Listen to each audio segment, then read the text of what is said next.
સૂત્ર અર્થના રહસ્યો. કામરાગ, સ્નેહરાગ, દ્રષ્ટિરાગ, પરિહરણ. એમાંથી કામરાગ વિશે આપણી વાતો ચાલતી હતી. રંજ્યતે જીવ અનેન ઇતિ રાગઃ. જેના વડે જીવ રંજિત થાય છે તે રાગ. રંજિત શબ્દ આવ્યો છે રજ્જ નામની ધાતુમાંથી. રજ્જ એટલે રંગાવવું, રંગવું. જેના દ્વારા જીવ રંગાતો જાય તે રાગ. આપણને ઘણી વાર આવો થાય, એવો પ્રશ્ન પણ આવ્યો છે કે વારંવાર ખાવાની ઈચ્છા થાય છે, વારંવાર તે પ્રમાણે બનાવવાની ઈચ્છા થાય છે, એમાંથી કઈ રીતે બહાર આવવું? આપણે આ પૂર્વે પણ વસ્તુ લીધેલી છે. આહાર ખોટો નથી, આહાર સંજ્ઞા ખોટી છે. આહાર ખોટો નથી એ કહેવામાં ક્યાંય આહારનું અનુમોદન નથી, પણ આપણો મૂળ શત્રુ આહાર નથી, આહાર સંજ્ઞા છે. આહાર તો કેવળ જ્ઞાન પછી પણ વપરાયો છે. એટલે આ સંજ્ઞાને તોડવી હોય અત્યારે તો બહુ મોટું કામ છે. એક ઝાટકે આજે તોડી નાખીએ એવું નહીં થાય. આજે ઉપવાસ કર્યો ને આપણે આમ જાણે આહાર સંઘના વિજેતા થઈ ગયા હોય એવી રીતે ગોલ્ડ મેડલ મળી ગયો હોય એમ આપણે વિચારવા લાગશું કે બસ હવે તો આપણે આહાર સંઘના તૂટી ગઈ, 500 ml કરી લીધા, આપણી આહાર સંઘના તૂટી ગઈ. એવું ન હોય. આ પર્યાય છે, આ બધી સંવેદનાઓ છે જે દરેક પર્યાયમાં બદલાતી હોય, પડે પડે બદલાતી હોય. આજે આપણને ગમતો માણસ આવતીકાલે ન પણ ગમતો હોય, અને પરમ દિવસે ન ગમતો હોવા છતાં પણ આપણે એની હારે ગમાડીને રહેતા હોઈએ. Everything is possible. એટલે કોઈ પરમનન્ટ સ્ટેટ નથી અહીંયા. આ પળ પળ જજુમવાનો માર્ગ છે. મોક્ષનો માર્ગ જે છે એ પળ પળ જજુમવું પડશે, અંદરની વૃત્તિઓને સંભાળવી પડશે, એને અટકાવવી પડશે, એને સમજવી પડશે, એને અવસરે અવસરે બ્રેક પણ લગાડવી પડશે. ઘણી બધી વાર એવું બની શકે કે આપણા બ્રેક લગાડવા છતાં એ તૂટી પડતી હોય બરોબરની, તો એવા સમયે એને દ્રષ્ટા બનીને જોવું પણ પડશે, અને પછીથી આપણને અવસર મળે એના પ્રતિપક્ષી ભાવો દ્વારા એને મોડી પણ પાડવી પડે. આવું ઘણું બધું કરવું પડે. આ માર્ગની કોઈ ડેફિનેશન જ ન હોય. કોઈ એમ પૂછે કે મારે મારી આહાર સંજ્ઞાને કેવી રીતે જીતવાની, તો એનો ઈલાજ વ્યક્તિ પોતે જ ઊભો કરી શકે. હા, એને 500 માર્ગદર્શન મળી શકે, પણ એ 500માંથી એને કયું હિટ થશે એ તો એને પોતે નક્કી કરવું પડે. અને એટલે જ પરમાત્મા માર્ગ બતાવીને જાય છે, સાથે લઈને નથી જતા. કોઈને પણ નથી લઈ જઈ શકતા, અને લઈ જઈ શકવાની શક્તિ પણ નથી. જીવ જ્યાં સુધી પોતે જ પોતાને નથી સુધારતો ત્યાં સુધી ઈશ્વર પણ એને કંઈ જ નથી કરી શકતા. આપણે ત્યાં જૈન શાસ્ત્રો જેવું નથી કે તું ગમે તેવો હોય, મારી શરણમાં આવી જા તો હું તને ધામમાં લઈ જઈશ. Not possible. એ એક્સક્લુઝિવ ફેસિલિટી તીર્થંકરોને પણ આપણે ત્યાં અપાઈ નથી. સ્વબળથી, પુરુષાર્થથી જ મોક્ષ છે, અને માનસિક પુરુષાર્થો એ પાયો છે. કામરાગ, એને ઓછો કરવા માટેના અનેકવિધ આયામો આપણે જોયા કે આપણે સૌથી પહેલાં આપણી ઈચ્છાઓ જેની માટે જન્મે છે એ બધાનું લિસ્ટ કરવું જોઈએ. કેમ આપણને ભાવે છે એ સમજવું જોઈએ. પછી જીવે સમજાવવું જોઈએ કે ભાઈ આ એવી ફેક્ટરી છે કે જેમાં તું રસગુલ્લા પણ નાખ પણ બીજે દિવસે સવારે વિષ્ટા થઈને જ નીકળે છે. કેવું ભયંકર સ્વરૂપ છે આ! આમાં શું રાગ કરવાનો? આજનું રસગુલ્લું આવતીકાલની વિષ્ટા જ છે, નક્કી જ વાત છે. તો પછી રાગ કેમ? આવા બધા વિચારો મનને આપવાના, લોકોને ભાષણ ઠોકવા માટે નહીં બોલવાના, જાતને આપવાના અને જાતને ભાવિત કરવાની. આ જ ઉપાય છે. ગમે તેટલા પ્રવચનો સાંભળશું, ગમે તેટલી તપશ્ચર્યાઓ કરશું, જો જાતને ભાવિત નથી કરતા ને તો આપણે એબ્સોલ્યુટ ઝીરો છીએ. એ બધું વ્યાખ્યાન આપનાર તરી જશે, સાંભળનાર નહીં તરે. કારણ કે સાંભળનારે પણ પોતાને ભાવિત કરવું જ પડશે. એટલે કામરાગ સૌથી પ્રથમ એ પોતાની માનસિકતાને બદલાવવાના પ્રયત્નથી, અથાગ પ્રયત્નોથી જ થશે. આજે એક વસ્તુનો ત્યાગ કર્યો એટલે ખુશ થઈ ગયા કે મેં કામરાગ જીતી લીધો, આહાર સંજ્ઞા જીતી લીધી, એવું પણ નહીં. કારણ કે આવતીકાલે ફરીથી એ વસ્તુ સામે આવતા મોઢામાંથી લાળ ટપકી શકે, બની શકે. અને એમાં કાંઈ નબળાઈ નથી. 500 વાર પ્રયત્ન કરવા છતાં પણ જો આપણે હજી નથી બહાર નીકળી શકતા તો એમાં જરા પણ દુઃખી થવા જેવું નથી. કારણ કે અનાદિકાળનો સંસ્કાર છે. અનાદિકાળ શબ્દ સમજાય છે? અનંતા અનંત ચોવીસીઓ, અનંતી અનંતા અનંત પૂતગલ પરાવર્તન કાળો, આ બધાને અનાદિકાળ કહેવાય. હવે કેટલો મોટો, અને 80-90 વર્ષની જિંદગીમાં આપણે એમ કહીએ કે હું એને જીતી લઉં, શક્ય જ નથી. એટલે દરેક નિષ્ફળતાએ હંમેશા વધારે પ્રયત્નશીલ બનવું. નિષ્ફળતાઓને આમ સ્વીકારી નહીં લેવું કે ભાઈ હવે આપણા તો આમ ખાઉધરા છીએ, જવા દો ને, આપણું તો કાંઈ ભલું નથી થવાનું. તો નહીં થાય, એમાં કાંઈ વાંધો નથી, ભલું નહીં થાય. જે ઈચ્છશે કે મારું ભલું થવાનું છે એનું જ થવાનું છે. આ જે હારીને બેસશે એને તો ભગવાન આવશે તો બી શું કરશે. અને આહાર સંજ્ઞા વગેરે આ જે સંજ્ઞાઓ જે છે, કામરાગ સ્નેહરાગ જે છે, એ બધું જાતે કાઢવું પડશે. આપણે એમ કહીએ કે હું પરમાત્મા ભક્તિ કરું તો મારું બધું થઈ જશે, એવું ન પણ થાય, એના ભરોસે ન પણ બેસાય. આ માર્ગ પુરુષાર્થનો છે. એટલે પરમાત્મા ભક્તિ દ્વારા આપણને સમજણ મળે, સત્વ મળે, એ બધું મળે, બટ અલ્ટિમેટલી એને એક્ઝિક્યુટ આપણે કરવું પડે, અને એક્ઝિક્યુટ કરવું જ પડે. વગર એક્ઝિક્યુટ કરીએ કોઈ ભલા થયા હોય એવા બહુ દ્રષ્ટાંતો જોવા નહીં મળે. એટલે આપણે સૌથી પહેલાં આહાર સંજ્ઞાઓ, કામ સંજ્ઞાઓ એને સમજવી પડશે કે આપણી ઈચ્છાઓ ક્યાં ક્યાં ઠરે છે, અને એ ઠરેલી ઈચ્છાઓને આપણે સમજી અને એક એક કરીને એને કાઢવું પડે. અને કાઢવા સમયે પણ આવી જ રીતે ચિંતન મનનથી જ નીકળશે. મને આજે આ થઈ ગયો રાગ, તો હું આવતીકાલે ઉપવાસ કરી લઈશ. આપણને લાગે કેવા સત્વશાળી જીવો થયા છે, પણ એના મૂળમાં આપણે જવું પડે કે એને એકલો નકોરો ઉપવાસ નથી કર્યો. કાંઈ ઉપવાસ કરીને 12 કલાક ઓફિસે બેઠા રહ્યા, ચાલો શું કર્યું? એટલે ખાલી ઉપવાસથી શું થશે? ઉપવાસ કરી અને મનમાં ભાવના ભાવવી પડે, એકાસણું કરીને મનમાં ભાવના ભાવવી પડે કે હું એક જ વાર આસન પર બેસીને વાપરીશ. તો એનો અર્થ એ થયો કે હું હરાયા ઢોરની જેમ જિંદગીમાં ક્યારે વાપરીશ નહીં. અને જે હું વાપરું છું અત્યારે, હરાયા ઢોરની જેમ વાપરું છું, જ્યારે મારે એકાસણું બિયાસણું ન હોય અને ઊભો વાપરું, રખડતા વાપરું, 50 વાર વાપરું, કોઈ પણ લારી ગલ્લાનું વાપરી લઉં, આ બધું હરાયા ઢોર જેવી પરિસ્થિતિ છે જે મારા જીવનમાં ન જ હોવી જોઈએ. આવું સતત મનને ચેતવતા રહેવું પડશે, તો એ એકાસણા બિયાસણા કામ ના થશે. બાકી એકાસણા બિયાસણામાં શું વપરાય ને શું ન વપરાય, ને આ વાપરીએ તો દોષ ને આ વાપરીએ તો ન દોષ, ને આ ભક્ષ્ય ને આ ભક્ષ્ય, એમાં ને એમાં જ પડ્યા રહ્યા, તો પછી આ એકાસણા બિયાસણાથી કેટલો લાભ થશે એ બહુ મોટો પ્રશ્ન થશે. મૂળમાં જેનો ત્યાગ છે ને એની માટે વિચારણા કરવી પડે. જે તપ કર્યું છે એ તપ દ્વારા ત્યાગ થવો જોઈએ, અને ત્યાગ મનસા વચનસા કાયા ત્રણેયથી થવો જોઈએ. ફક્ત કાયાથી આખા દિવસ સુધી એક પણ ભોજનનો કણીઓ પણ મોઢામાં નહીં નાખવો, એ નહીં. એ નથી નાખતા સારું છે, પણ હવે એનાથી સમય જે મળ્યો એનું યુટિલાઇઝેશન થવું જોઈએ. તો એ પણ આહાર સંજ્ઞા તોડવાના આયામો છે. એવી રીતે કામરાગ થયો, એવી રીતે સ્નેહરાગ આવશે. હવે સ્નેહરાગ આમ સામાન્યથી પણ બોલતા આપણને એમ થાય કે સ્નેહ હોવું એમાં શું ખોટું, રાગ હોવું એ ખોટું છે. સ્નેહ કરવામાં ખોટું શું? મા બાપને દીકરા પ્રત્યે સ્નેહ હોય, બોલો નહીં કરવાનો, ત્યાગ કરી દેવાનો. એટલે જૈન મા બાપો એ લોકોએ શું કરવાનું? માર્ગે જવું હોય તો એને દીકરાને હંમેશા એમ રાખવાનું કે ભાઈ તું તારું જોઈ લે, હું સ્નેહ નહીં કરું તારી ઉપર, મારે તો મોક્ષે જવું છે. એવું ન હોય. સ્નેહરાગ એ કામરાગને જન્મ આપનાર તત્વ છે. સ્નેહરાગ જ્યારે બહુ જ ઘૂંટાય, એની અંદર કર્તૃત્વ ભળે, એની તો અંદર મમત્વ ભળે, ત્યારે એ નુકસાનકારક બને છે. એક જીવને બીજા પ્રત્યે જે ભાવ હોય એ સ્નેહ કહી શકાય. સ્નેહ મારક નથી, સ્નેહ રાગ મારક છે. આપણે ત્યાં છેક ગૌતમ સ્વામી મહારાજ, એમને વર્ધમાન સ્વામી ભગવાન એમના પ્રત્યેનો જે જબરદસ્ત રાગ હતો, સ્નેહરાગ હતો, એની માટે એમણે પરમાત્માને પૂછ્યું હતું કે પ્રભુ મારો મોક્ષ ક્યારે? તો એ સમયે ખુદ વર્ધમાન સ્વામી ભગવાન કેવડી એ ગણધર ગૌતમ સ્વામી ભગવાનને કહે છે કે અમારી ઉપર ચિરકાળના સત્સંગથી તમારો સ્નેહ દ્રઢતર થયો છે, તેથી તમારું કેવળ જ્ઞાન રોકાય છે. તે સ્નેહનો જ્યારે અભાવ થશે ત્યારે તમને કેવળ જ્ઞાન થશે. આપણે કલ્પના કરીએ, જે ગણધર ગૌતમ સ્વામી ભગવાનના સ્નેહ માટે આપણે આટલા બધા દૃષ્ટાંતો સાંભળીને અનહદ અનુરાગ ઊભો કરીએ છીએ, એમની કક્ષાએ પ્રભુએ એમને એનો પણ ત્યાગ કરવા કીધું હતું. આ એમની કક્ષા શબ્દને બહુ જ સમજવા જેવો છે.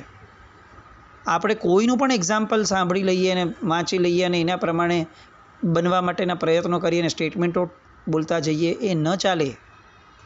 તે જીવોએ તે કક્ષાએ રહીને તે ધર્મો કર્યા હતા. આપણે તે કક્ષાએ આવીએ ત્યારે જ આપણને એ ધર્મ આપણને ફિટ બેસશે. અત્યારે ન ફિટ બેસે. નર્સરીમાં હોઈએ અને 5મીના કેટલાક વાક્યો વસ્તુઓ સાંભળવાની ટેક્સ્ટબુકની ગમે તો એ ન કરાય. ન આપણે 5મીના રહીએ ને નર્સરીના રહીએ, બધામાં ફેલ થઈએ. આપણે આપણા લેવલનું જોવાય, બીજા લેવલનું સાંભળાય ના નથી, પણ એ શેની માટે સંભળાય કે ભાઈ નર્સરીમાં હોઈએ તો પહેલાં ધોરણનું સાંભળીએ, બહુ તો બીજાનું સાંભળીએ. પણ આપણે એમ કહીએ કે મને તો 10th માટે જ હું જન્મ્યો છું ભાઈ, 10thનું જ સાંભળીશ. તો ભાઈ તું 10thમાં ક્યારે પહોંચીશ જ નહીં, તું નર્સરીમાં જ પડ્યો રહીશ. કેમ? કારણ કે તારી કક્ષાની બહારનું શું કામ સાંભળે છે અને એનું અનુકરણ ને અનુસરણ કેમ કરે છે. એટલે અહીંયા આ શબ્દ વિશેષપણે બોલ્યો છે. ગૌતમ સ્વામી મહારાજે વર્ધમાન સ્વામીનો રાગ છોડવા જેવો હતો, એ ગૌતમ સ્વામીએ છોડવા જેવો હતો. હવે એનું એક્ઝામ્પલ લઈને આપણે એમ કહીએ કે પ્રભુ પ્રત્યે રાગ જ ન કરાય. કેમ કરાય? એ તો વિતરાગી છે. જો ગૌતમ સ્વામી મહારાજને પણ એમનો રાગ ભયંકર ભારે પડ્યો હતો, એમનું કેવળ જ્ઞાન અટકી પડ્યું હતું. હવે આવું કોઈ બોલી અને ભગવાન પ્રત્યેની પ્રીતિને આખી છેદ ઉડાડવાની વાતો કરે, કેવી રીતે ચાલે? અને આવા પંથો સર્જાય, આવી વાતો સર્જાય, આવી વાતો કરનારાની વાહવાહી થાય અને આપણને દયા સિવાય બીજું શું આવે? સમજણપૂર્વકનો ધર્મ છે. આત્માની વાતો એ પણ આત્માને સમજે એની માટે છે. આ તિથિને ને બધા મિથ્યાત્વને બધી વાતો હોય જેનામાં સમ્યક્ત્વ દ્રઢ થયું હોય એની માટેની વાતો છે. જેનામાં સમ્યક્ત્વના ઠેકાણા નથી, આપણે એને મિથ્યાત્વ સમજાવીએ કે જો તું આ કરીશ તો મિથ્યાત્વી થઈ ગઈશ. અરે ભાઈ, હું છું મિથ્યાત્વી અત્યારે, પહેલાં મારું મિથ્યાત્વ તો કઢાવો, પછી સમ્યક્ત્વ આવવા દો, પછી કહેજો કે હવે પાછું સમ્યક્ત્વ કેમ ન વમી જાય, એની માટે મારે શું ધ્યાન રાખવું એ ત્યારે કહેજો. એટલે મૂળમાં કામરાગ અને સ્નેહરાગ એ બેમાં આ સમજવા જેવું છે કે સ્નેહરાગના કારણે જ કામરાગ છે. મને રસગુલ્લા પ્રત્યે સ્નેહ થાય એ પછીથી વારંવાર રસગુલ્લાનું આ સેવન થાય અને વારંવારના આ સેવન દ્વારા મારામાં એક સંસ્કાર પડે જેના કારણે રસગુલ્લા પર મને કામરાગ જાગે. આ પ્રક્રિયા છે.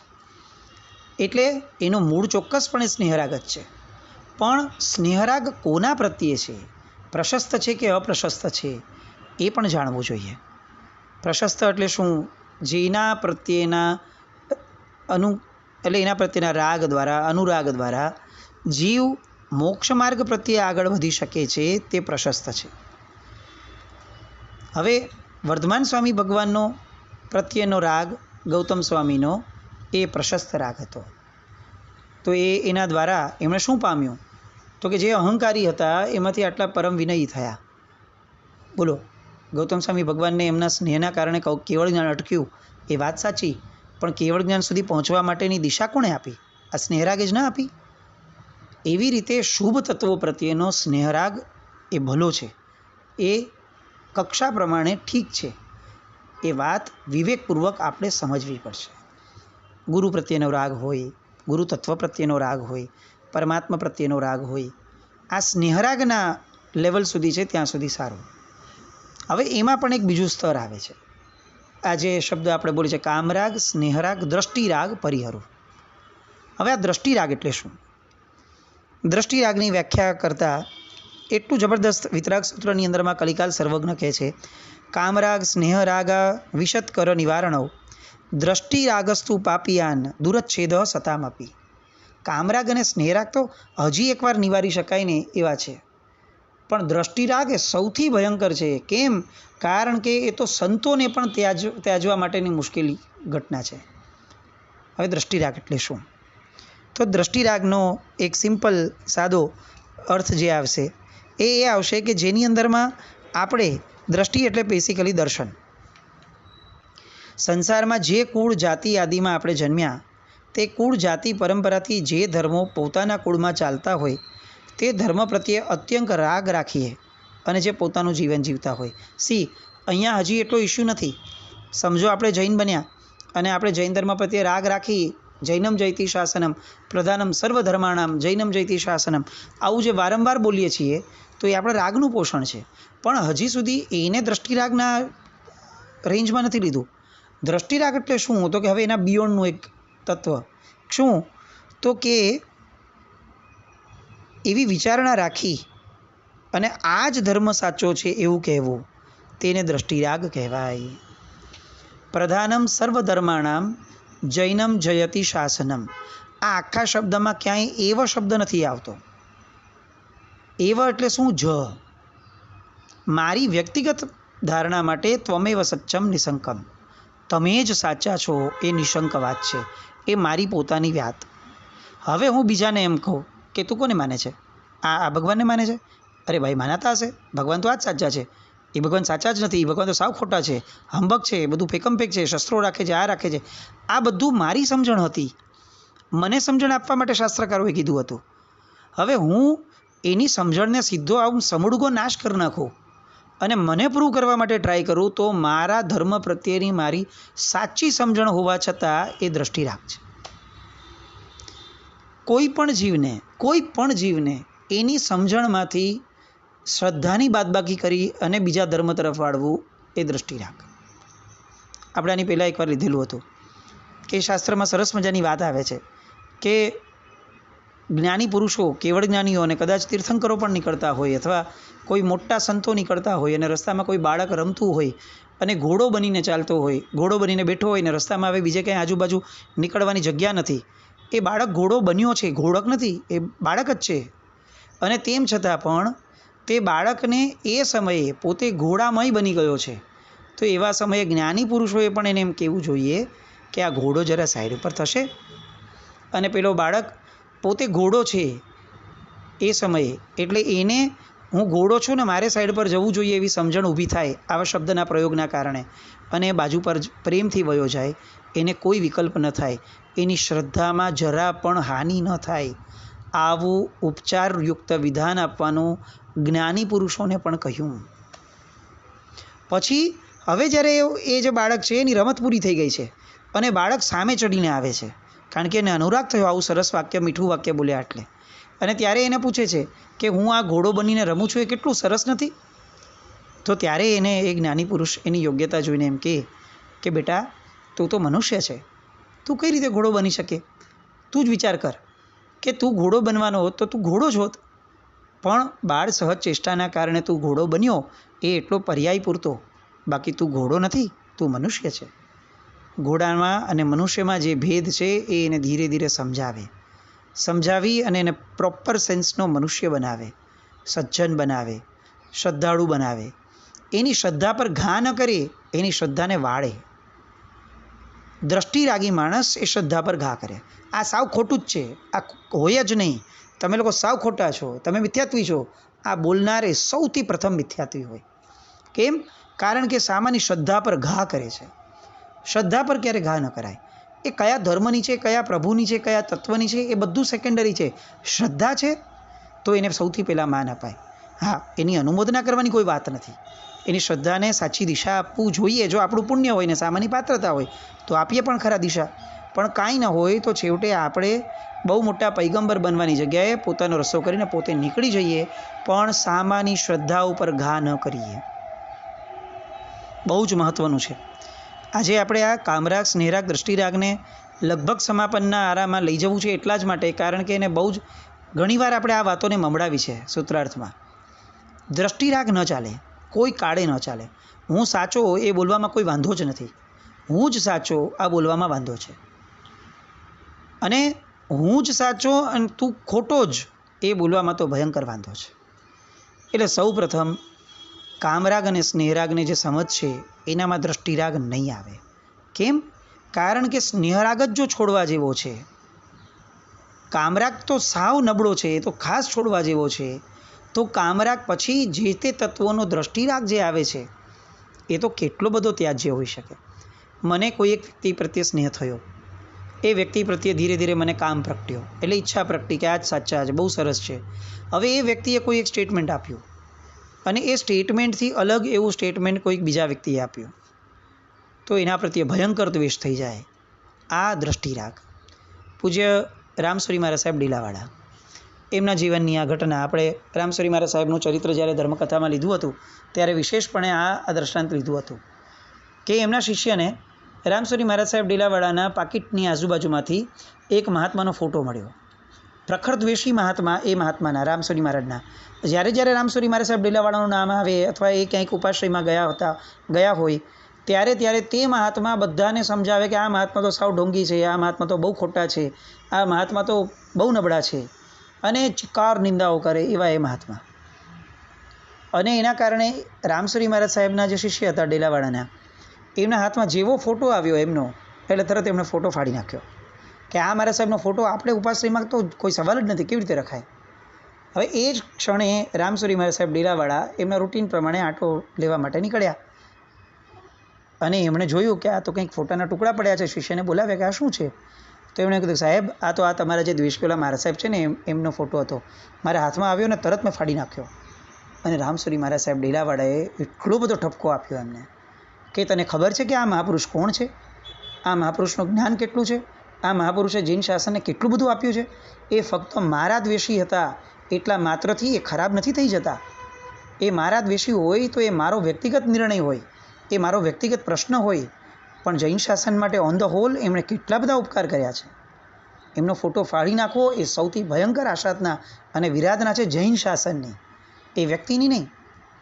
અને તરત માફી મંગાવી. એટલું જ નહીં, એ શિષ્યને કીધું કે આલોચનામાં ખાસ લખજો કે એક મહાપુરુષની આશાતના કરી છે મેં. દ્રષ્ટિરાગી વ્યક્તિ એ ક્યારે પણ જ્ઞાની હોઈ જ ન શકે, અને જ્ઞાની એ જ છે જે દ્રષ્ટિરાગી નથી. એટલે આવા બધા પ્રસંગોનું આલંબન લેવું જોઈએ. આપણને કોઈ વ્યક્તિ પ્રત્યે અનુરાગ થયો, સ્નેહરાગ થયો, એ વ્યક્તિએ કોઈને કીધું કે આ જ સાચું છે તો આપણે આપણા પૂરતું રાખીએ એનો વાંધો નથી. પણ આપણે બીજાને કહીએ કે જો મારા ગુરુએ કીધું કે આ જ સાચું છે એટલે હવે આ જ સાચું ભાઈ, કોઈ સવાલ જ નથી, તું ખોટો જ ભાઈ, ઊભા રહો. આપણે દ્રષ્ટિરાગી નથી બનવું, આપણે સ્નેહરાગી હોઈએ ને ત્યાં સુધી સારા છે. કદાચ એ ગુરુ પ્રત્યે આપણો ભાવ બહુ વધ્યો હોય ને આપણે કામરાગી થઈએ તો પણ કદાચ ચાલી જશે, એ નિવારણ થઈ શકશે એનું પછીથી. પણ આપણે દ્રષ્ટિરાગી બની ગયા, વી આર ફિનિશ્ડ. આ માર્ગમાંથી આપણે કમ્પ્લીટલી બહાર ફેંકાઈ જશું. એટલે આ ભાવોને બહુ જ વિવેકપૂર્વક સમજવા જેવા છે. કોઈની પણ નિંદા નહીં, કોઈ પણ વ્યક્તિને પોઈન્ટ આઉટ નહીં. આપણે જે કરીએ છીએ એના દ્વારા આપણો આત્મિક વિકાસ થાય છે કે નહીં એ ચકાસવું એટલો માત્ર જ આપણો અધિકાર અને એટલું જ કર્તવ્ય. આ બાકી જે દેખાડાના ધંધાઓ ચાલે છે અત્યારે, બીજાને પ્રૂવ કરવાની વાતો જે અત્યારે જગતમાં ચાલી રહી છે, આ બધાથી આપણે બહાર આવવું પડશે. ખાલી મહાત્માઓ કે ધર્મ કે તિથિ સંબંધી વાત નથી, આપણા ટ્રસ્ટોની પણ વાત ગણો, આપણા સમાજની પણ વાત ગણો, આપણા પરિવારની પણ વાત ગણો. બીજાને ખોટા સાબિત કરવાની જે હોડ લાગી છે ને, આ ભયંકર દ્રષ્ટિરાગ છે. અને દ્રષ્ટિરાગી માણસ ક્યારે પણ મોક્ષ માર્ગમાં ન હોઈ શકે, ક્યારે પણ નહીં. એને આ દ્રષ્ટિરાગ છોડવો જ પડશે. એ કદાચ ગમે તેટલા પાપાચારમાં પડ્યો હશે, એ કદાચ ધર્મી બની શકશે એક દિવસે, પણ જો દ્રષ્ટિરાગ પકડીને રાખશે તો એ ક્યારેય નહીં પડી શકે. આચાર કરતાં પણ ભયંકર વિચાર છે. આપણને લોકોના આચાર દેખાય છે કે કેટલા સજ્જન છે, કેટલા સદાચારી છે, જુઓ કેટલો સરસ આચાર છે, જુઓ કેટલા સરસ ઉપધાન, આ તે બધું એમણે કર્યું છે. ઉભા રહો ભાઈ, આચાર કરતાં પણ વિચાર વધારે મહત્ત્વના છે. વિચારથી દ્રષ્ટિરાગી છે તો 1 મિનિટ ઊભા રહો, બહુ આગળ વધવા જેવું છે કે નહીં એને ચકાસો. એટલે જગતનો કોઈ પદાર્થ હોય, કોઈ વ્યક્તિ હોય, કોઈ પંથ હોય, ગમે તે હોય, એના પ્રત્યે કામરાગ અને સ્નેહરાગ એ હજી પણ ટોલરેબલ બની શકાશે, પણ દ્રષ્ટિરાગ ઇઝ નેવર ટોલરેબલ. એટલે એનાથી ખાસ એ વિવેક દ્રષ્ટિ આપણે કેળવવા જેવી છે. બહુ જ મહત્ત્વનો મિથ્યાત્વ ગયા પછીનો સૌથી પહેલો બોલ આ જ આવે છે. કેમ? કારણ કે જીવ ફરીથી મિથ્યાત્વમાં ન પડે એ જોવા માટે દ્રષ્ટિરાગનો ત્યાગ બહુ મહત્ત્વનો છે. અને ક્રમબદ્ધ લીધું, કામરાગ, સ્નેહરાગ અને દ્રષ્ટિરાગ. કારણ કે શરૂઆતમાં તો સૌપ્રથમ એના પ્રત્યેની ઈચ્છા જાગે છે જે તોડવા જેવી છે, અને પછી એ સ્નેહરાગ અને દ્રષ્ટિરાગ તરફથી આગળ વધે છે. એટલે આ હિસાબે આપણે સ્નેહરાગની, કામરાગની, એ બધાની જે મહત્તા છે, એ બધી ભયંકરતા છે, એ બધું જ સમજવું પડશે. અને એ સમજી અને આ બધાને જીવનમાંથી, માનસિકતામાંથી કેમ ઓછા કરી શકાય એવા પ્રયત્નો પણ આપણે કરવા પડશે. સ્નેહ સારા વ્યક્તિઓ પ્રત્યે, સારા તત્વો પ્રત્યે હોય તો કોઈ વાંધો નથી, પણ એ જેમ જેમ આગળ વધતા જઈએ એમ આપણી સમજણમાં આપણે રાખવું પડે કે એ અંતે તો ત્યાજવા જેવો જ છે. ગૌતમ સ્વામી મહારાજ એને સતત નજર સામે રાખીએ, પણ અંતે ત્યાજવા જેવો છે, આજે નહીં. એટલે શુભ તત્વો, અશુભ તત્વો, એ બંને વચ્ચેનો ભેદ સમજવો પડશે. પ્રશસ્ત અને અપ્રશસ્ત આ બે શબ્દોના ઊંડાણમાં જવું પડશે. તો જ આપણે સમજી શકશું કે આપણો સ્નેહરાગ ક્યાં સાચવવા જેવો છે, ક્યાં છોડવા જેવો છે. કામરાગ એ તો 100% છોડવા જેવો છે, બધી જ સંજ્ઞાઓ છોડવા જેવી છે. પણ દ્રષ્ટિરાગ એ તો કોઈ કાળે સાચવવા જેવો નથી જ. એટલે આવા કામરાગ, સ્નેહરાગ ને દ્રષ્ટિરાગમાંથી આપણે બહાર આવીએ, જેટલે અંશે પણ બહાર આવી શકીએ એટલા આવીએ. આજે જ લિસ્ટ કરીએ કે જીવનમાં એવા કોઈ વ્યક્તિઓને દ્રષ્ટિરાગના અંધપણાથી તો હું કોઈને સેવતો નથી ને, અને જો હું સેવું છું તો ઊભા રહો, હું બ્રેક લગાડું. પરમાત્મા માટેની વસ્તુ અલગ છે. ત્વમેવ સચ્ચમ નિસંકમ. ભાઈ તમે જ સત્ય છો, વાત બરાબર છે, પણ એના કારણે બીજા બહુ જ ભયંકર છે. આવી બધી વાતો ગુરુ માટે, વ્યક્તિઓ માટે, પદાર્થો માટે ન કરીએ. સુખેથી આપણું પોતાનું કસ્ટમાઇઝ જીવન, આપણો પોતાનો મોક્ષ માર્ગ જોઈએ. બહુ જગતને જોવા ન જઈએ, જગતને સુધારવા તો ન જ જઈએ. જાતને પોતાને સુધારવાનો પૂર્ણ પ્રયત્ન કરીએ. જેટલી એનર્જી ને શક્તિ આપણામાં પ્રગટે છે એને આપણા તરફ વાળીએ અને સ્વલક્ષી બનીએ. પોતાના કામરાગને, પોતાના સ્નેહરાગને, પોતાના દ્રષ્ટિરાગને ટાળવાનો પ્રયત્ન કરીએ. દરેક જગ્યાએ કોઈ સર્ટિફાઈ કરીને કોઈને લેબલ લગાડવાનો, ટેગ કરવાનો પ્રયત્ન ન કરીએ. આપણે પોતે આપણી માટે જન્મ્યા છીએ અને આપણે પોતે આપણને લઈને મરી જશું. બસ આ બધું આપણા પૂરતું જ સીમિત રહે જીવન. એવી કંઈક વિચારધારાઓમાં આપણે પણ ડૂબીએ અને સ્વકેન્દ્રી બનીએ. એવી શુભ મંગલ કામના સાથે જીન આજ્ઞા વિરુદ્ધ કંઈ પણ બોલાય તો મિચ્છામિ દુક્કડમ.